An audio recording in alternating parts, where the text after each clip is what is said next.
तो hi everyone, शुरुआत करते हैं हमारे फर्स्ट प्रॉब्लम के साथ, which is two sum problem. ये बहुत ही popular and most important problem है। ये हमारे दो प्रकार से और आती है, three sum and four sum. ये सारे वेरिएंट होते हैं टू सम प्रॉब्लम के।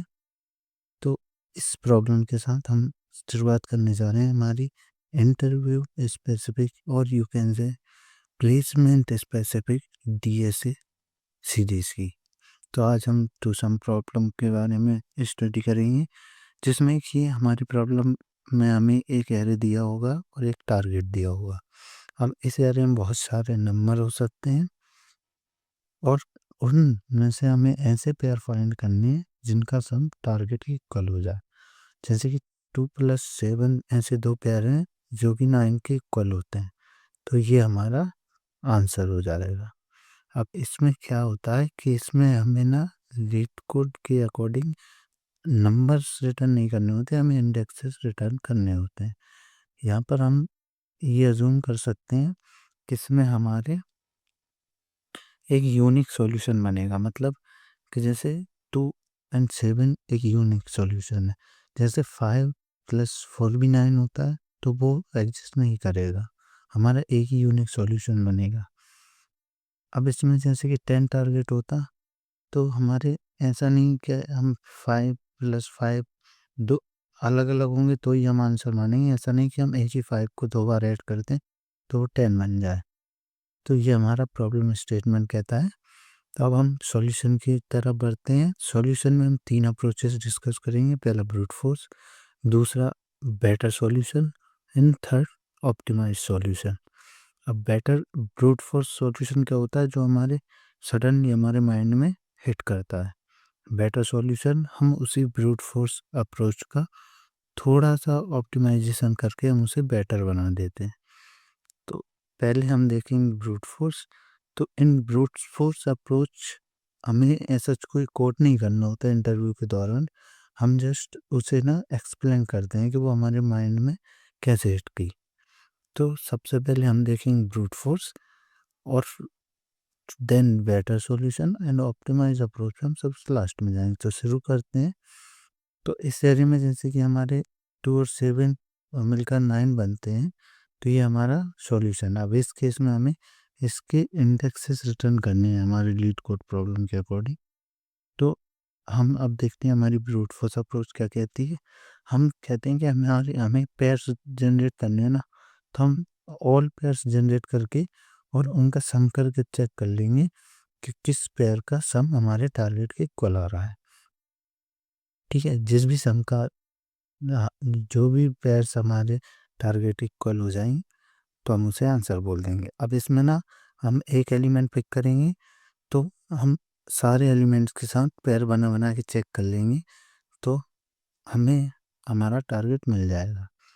जैसे कि हम 2 के साथ सारे पेयर्स बना लेंगे और जैसे ही 2 के साथ 7 का पेयर बनेगा तो हमारा टारगेट मिल जाएगा हमें।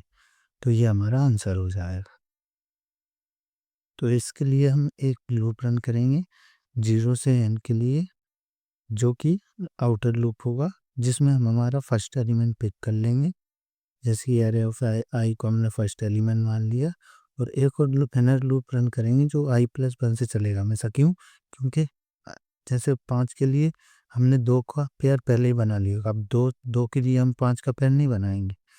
तो ऐसे करके हम i+1 से एक इनर लूप रन करेंगे जिसमें हम हमारा सेकेंड एलिमेंट पिक करेंगे, और इन दोनों का हम यहाँ पे सम करके चेक कर लेंगे कि फर्स्ट प्लस सेकंड अगर टारगेट के इक्वल है, फर्स्ट प्लस सेकंड का सम निकालेंगे और सम अगर टारगेट इक्वल है तो ये हमारा आंसर हो जाएगा, और अगर नहीं है तो हमारा आंसर एग्जिस्ट नहीं करता। ठीक है, तो ये हमारा ब्रूट फोर्स अप्रोच है पूरी। अब इसके बाद अब इस अप्रोच में टाइम कॉम्प्लेक्सिटी क्या हुई, इस अप्रोच में टाइम कॉम्प्लेक्सिटी हुई जैसे कि आउटर लूप हमारा रन करेगा n times, and for her एक आइटरेशन के लिए हमारा इनर लूप भी n टाइम्स रन करेगा। तो ऐसे करके हमारी time complexity big of n² बन जाएगी। ठीक है। तो ये मतलब अ, बिल्कुल भी ठीक अब कॉम्प्लेक्सिटी नहीं है, इसे ऑप्टिमाइज़ करने की नीड है हमें। तो अब हम ऑप्टिमाइज़ेशन की तरफ बढ़ते हैं। अब हम सोचते हैं कि हम क्या इससे कम में कर सकते हैं? तो कम में करने के लिए अभी जो अप्रोच मेरे माइंड में ऐड कर रही है वो है एन लॉग एन की। अब एन लॉग एन की जब भी बात आती है तो हम बात करते हैं सॉर्टिंग की। तो हम इस एरे को सॉर्ट करेंगे। अब इस प्रॉब्लम में ऐसा कुछ भी नहीं दिया गया कि एरे सॉर्टेड ही होगा, तो हमें इसे सॉर्ट करना होगा। तो हम इसे सॉर्ट कर लेते हैं। सॉर्ट करने की कॉम्प्लेक्सिटी होती है एन लॉग एन। ठीक है। अब सॉर्ट करने के बाद हमने सॉर्ट कर लिया। अब हमें पता है कि स्टार्टिंग में जो होगा ना वो हमारे स्मॉलेस्ट एलिमेंट होंगे और लास्ट में होंगे जो वो हमारे लार्जेस्ट एलिमेंट होंगे। अब इस अप्रोच को ना हम टू पॉइंटर अप्रोच भी कहते हैं। हम एक पॉइंटर स्टार्टिंग में पुट करेंगे और एक पॉइंटर हम लास्ट में पुट करेंगे। स्टार्टिंग में हम स्टार्ट बोल देते हैं हमारे पॉइंटर को, और जो एंड एंड में जो हमारे लास्टेस्ट एलिमेंट पर पॉइंटर हम पुट करेंगे उसे हम एंड बोल देते हैं। तो ये हमारा एंड हो जाता है। अब इसके बाद हम सम करके देखेंगे स्मॉलेस्ट प्लस लार्जेस्ट जो भी रहेगा, जैसे कि 17 है हमारा, और इससे हम कंपेयर करेंगे हमारे टारगेट से। अगर तो हमारे टारगेट से वैल्यू ज़्यादा है तो हम हमारे एंड को माइनस माइनस कर देंगे, मतलब हमारे लार्जेस्ट को माइनस माइनस कर देंगे। जो भी एंड पॉइंटर होगा हमारा उसे हम माइनस माइनस कर देंगे। अगर छोटी है तो हम हमारे स्टार्ट को प्लस प्लस करेंगे। ठीक है, क्योंकि हमें पता है हमारा एरे है सॉर्टेड। अब हमने स्मॉलेस्ट एंड लार्जेस्ट को प्लस करके देखा 17 आया। अब अब हम क्या करते हैं, 17 तो बड़ा है तो हम क्या करेंगे, हम हमारे एंड पॉइंटर को माइनस करेंगे क्योंकि हमें चाहिए छोटी वैल्यू। तो हम 11 ले ली। अब 11 और 11 और 2 प्लस कर 13 आया। 13 को हमने जब टारगेट से कंपेयर किया तो ये भी बड़ा है, तो हम फिर से माइनस माइनस कर देंगे। 7 आ गया। 7 प्लस 2 किया तो हमारा 9 आ गया, जो कि हमारे टारगेट के इक्वल है। अब टारगेट हमें हमारा मिल गया तो हमें स्टार्ट और एंड के जो इंडेक्सेस हैं वो हमें एक वेक्टर या एरे में रखकर रिटर्न कर देंगे। इसे हम बोलते हैं टू पॉइंटर अप्रोच। तो ये हमारा सॉल्यूशन हो जाए करते हैं। तो इसके लिए हमें करना क्या होगा, हमें पेयर फाइंड करनी है, पेयर सम निकालना है। तो हम फर्स्ट और सेकंड एलिमेंट का पेयर फाइंड करना चाहते हैं। जो दो एलिमेंट होंगे उनका अगर कंपेयर करना चाहते हैं टारगेट के ऊपर। तो अब ये हम कैसे कर सकते हैं, सेट्स एंड मैप की हेल्प से। हम क्या करेंगे, हमारा जो पहला एलिमेंट है और जो दूसरा एलिमेंट है, हम इन दोनों एलिमेंट्स को हम ऐसे इनडायरेक्टली नहीं कैलकुलेट करेंगे। हम क्या करेंगे, हम एक लूप चलाएंगे जिसमें कि हम फर्स्ट एलिमेंट ले लेंगे। अब मान लीजिए हमने फर्स्ट एलिमेंट ले लिया 5 को। ठीक है, तो अब इसमें हमने फर्स्ट एलिमेंट ले लिया। अब अगर फर्स्ट एलिमेंट हमारे पास है, टारगेट हमारे पास है, तो हमारा सेकेंड एलिमेंट ऑटोमेटिकली कैलकुलेट हो जाएगा। कैसे कैलकुलेट हो जाएगा, अगर हम फर्स्ट एलिमेंट्स में से सॉरी टारगेट में से अगर फर्स्ट एलिमेंट को माइनस कर देंगे तो हमारा सेकेंड एलिमेंट ऑटोमेटिक आ जाएगा। तो हम यही लॉजिक अप्लाई करेंगे इस सॉल्यूशन को ड्राइव करने के लिए। जैसे कि हमने 9 माइनस 5 किया तो 4 आ गया। अब हम 4 इस बाकी के बचे हुए एरे में फाइंड करेंगे। अब वो कैसे करेंगे वो हम देखते हैं। तो उसके लिए हमें क्या करना होगा, हमें एक मैप का यूज़ करेंगे हम, जो कि अनऑर्डर्ड मैप होगा, क्योंकि unordered map optimize solution provide करता है। ठीक है, तो इस टारगेट माइनस फर्स्ट को हम कंपेयर कर लेंगे सेकंड के साथ। अब इसमें होगा क्या, मैं आपको समझाता हूँ। जैसे कि हमारे पास फर्स्ट एलिमेंट हमने पिक किया होगा वो तो हमें करना ही पड़ेगा, टारगेट हमारे पास है ही। ठीक है, तो हम ये टारगेट माइनस फर्स्ट एलिमेंट को इस बचे हुए एरे में ढूंढेंगे। तो इसके लिए हमें मैप यूज़ करेंगे जिसमें हम एक जिसमें एक वैल्यू होगी और एक होगा ये की वैल्यू में स्टोर करते हैं तो एक वैल्यू होती है और एक की होती है, सॉरी एक वैल्यू होती है। तो जो वैल्यू होगी मतलब जो की हमारी क्या होगी, वो होगा हमारा एलिमेंट और जो कि हमेशा यूनिक होता है। और इंडेक्स जो होगा ना वो होगा हमारा वैल्यू। ठीक है, तो अब इसके लिए ये अनऑर्डर मैप हम इसी के लिए यूज़ कर रहे हैं, दोनों इंटीजर हैं। तो अब हम शुरू करते हैं हमारे सॉल्यूशन को ड्राइव करने के लिए। तो एक हमने ये अनऑर्डर मैप ले लिया, ठीक है, हमने एक टेबल की फॉर्म में एक अनऑर्डर मैप बना लिया। अब इसमें हम क्या करेंगे, हम इसमें हमारी की वैल्यू पेयर्स पुट करेंगे और हम ड्राई रन करके देखेंगे कि एक्चुअली में जो सॉल्यूशन है वो ड्राइव कैसे होगा। तो हमने एलिमेंट ले रहे हैं हम एज वैल्यू और जो सॉरी की एज की, एंड जो इंडेक्स ले रहे हैं वो हम एज वैल्यू ले रहे हैं। की वैल्यू की फॉर्म में हमारा ये रखता है। तो अब हम हर एक एलिमेंट को इसमें पुट कर करके देख लेंगे कि हमारा जो टारगेट है वो हम अचीव कर पाते हैं कि नहीं। हमने जैसे 5 लिया, अब 5 को हमने फर्स्ट एलिमेंट मान लिया।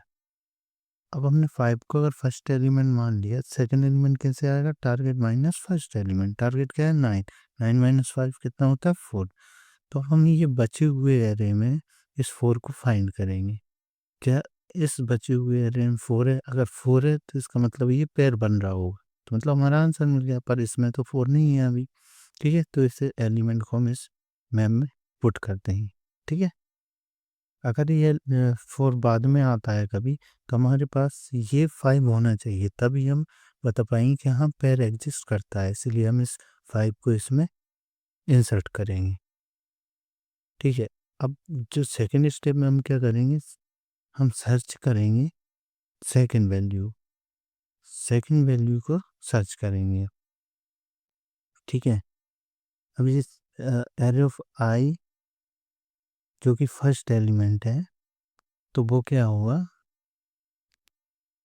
Array of I first element जो है वो हम स्टोर कर लेंगे मैप में। क्यों कर लेंगे, क्योंकि हमें पता है कि अगर इसका पेयर बन रहा होगा तो वो अगर अभी नहीं आया बाद में होगा अभी, तो भी हमारे पास 5 तो होना चाहिए ना, तभी तो हम पता कर पाएंगे कि हाँ ये 9 बना रहा है, मतलब ये पेयर है।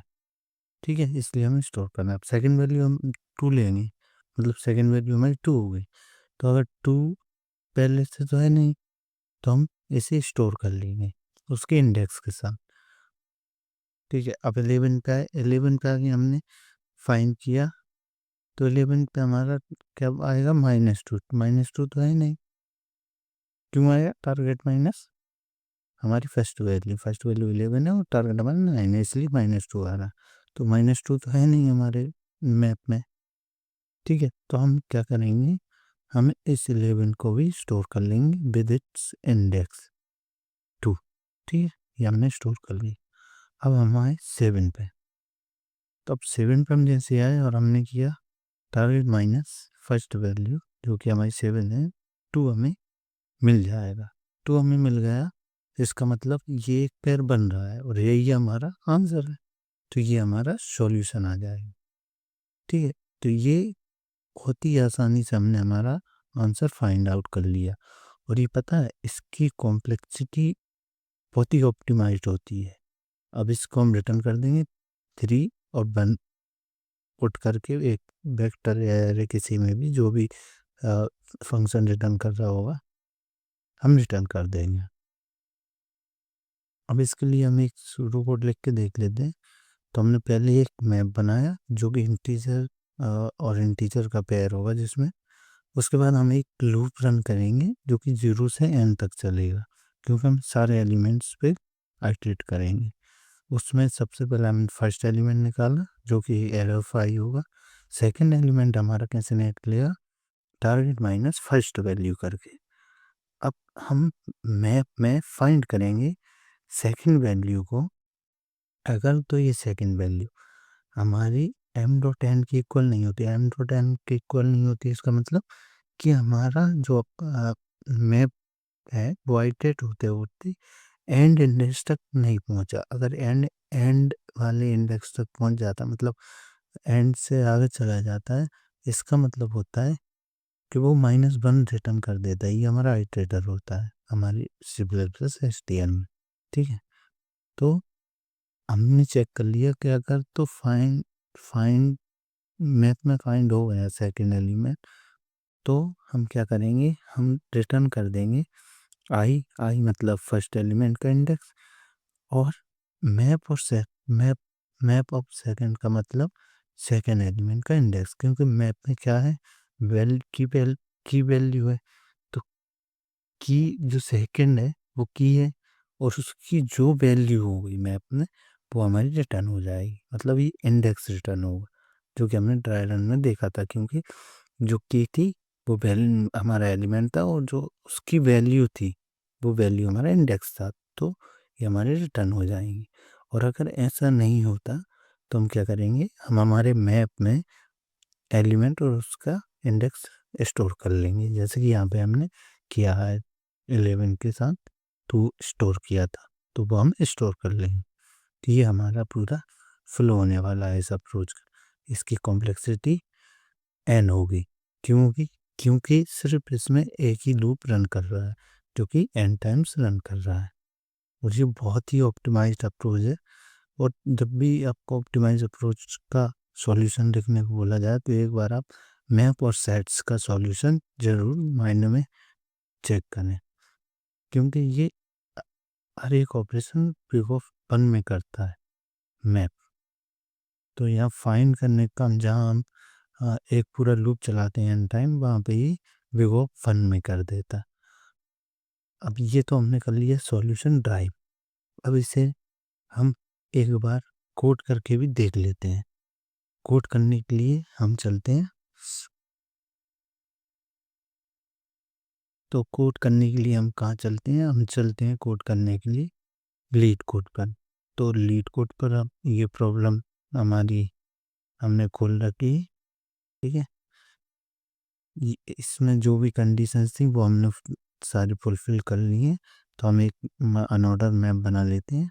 हमने एक अनऑर्डर मैप बना लिया, ठीक है, जिसे हमने एम नाम दे दिया। हमने एक वेक्टर बना लिया जो कि रिटर्न टाइप है हमारे फंक्शन का। अब उसके बाद हम एक लूप रन करते हैं 0 से n टाइम्स। n टाइम्स मतलब साइज ऑफ द अरे। अब उसके बाद हम फर्स्ट एलिमेंट पिक करते हैं एरे ऑफ आई को, एंड सेकेंड एलिमेंट पिक करते हैं टारगेट माइनस फर्स्ट करके। ये हमारा सेकेंड एलिमेंट हमने फाइंड कर ली। अब हम मैप में फाइंड करते हैं सेकेंड एलिमेंट को। अगर तो ये आइटर एंड तक नहीं पहुंचा, मतलब कोई आइटरेटर रिटर्न नहीं हुआ, तो हम हमारा आंसर में पुश बैक कर देंगे हमारे आई को, और जो भी हमारे मैप की के पेयर में होगा, मतलब उससे मैप्ड होगा, तो वो क्या होगा, सेकेंड एलिमेंट के जो भी इंडेक्स होगा वो। तो हम आंसर में पुश बैक करने के बाद ब्रेक कर देंगे, क्योंकि हमारा आंसर मिल चुका है, और लास्ट में हम आंसर रिटर्न कर देंगे। अगर ऐसा नहीं होता, मतलब नहीं मिलता, तो हम क्या करेंगे, हम मैप में एलिमेंट मतलब फर्स्ट और उसके इंडेक्स को इंसर्ट कर देंगे, और जिसे हम सबमिट कर देते हैं। तो ये हमारी प्रॉब्लम सॉल्व